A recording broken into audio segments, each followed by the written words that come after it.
Көпчүлүк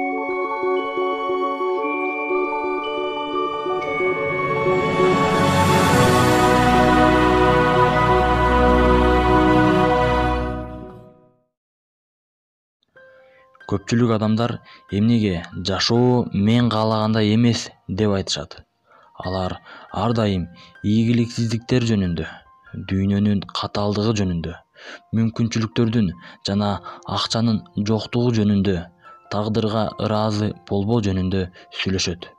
Аларды жардамга муктаж болбогон сезимсиз адамдар курчап алышкан. Бул өзүн өзү кыйнагандык агымга айланат. Бирок жашоо мындан жакшырып кетпейт жана башка көптөгөн адамдар кыйын абалда калышат. Шылтоо издесеңиз дайыма чыгат, эч нерсе өзгөрбөйт. Бирок баарын колго алса болот.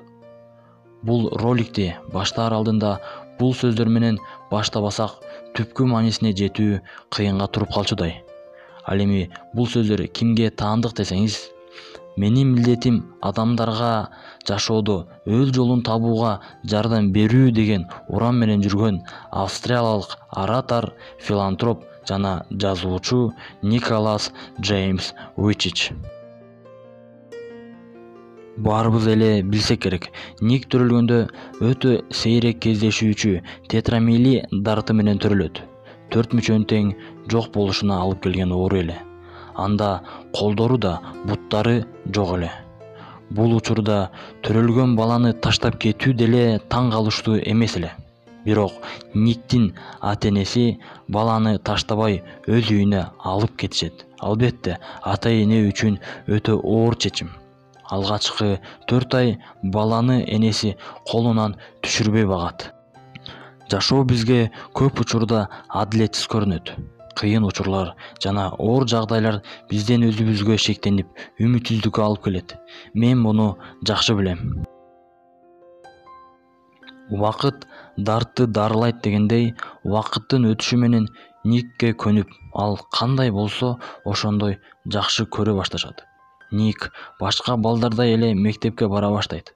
Ал жерден анын түзүлүшүнө байланыштуу күлкүнүн ордосуна айланат. Анан 10 жашында өз өмүрүн кыйганга барат. Ошол замат ата-энесинин кыйналып жатканын жана аларга кандай оор акыбал алып келгенин элестетет. Мен ата-энемди кыйнай албайм деп өзүн колго алат. Менде 2 тандоо бар болчу.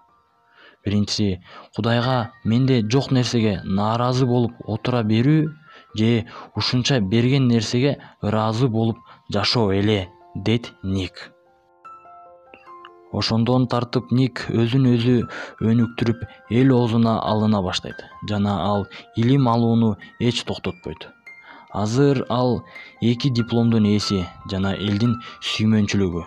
Никтин жашоосу кыйынчылыктар адамды сындырбай, тескерисинче күчтүү кылат дегенге мисал. Азыр Ник бактылуу жар жана ата, активдүү жашоо образында. Элдин суранычы менен мамлекет аралап саякаттап, 45тен ашуу мамлекетке барып, өзүнүн окуялары менен бөлүшүп келет. Бирок бүгүнкү күндө менин жашоом биз түшүбүзгө да кирбегенден ашып түштү. Күн сайын мен көптөгөн адамдар менен телефондон, электрондук почта, SMS билдирүүлөр менен байланышып турам.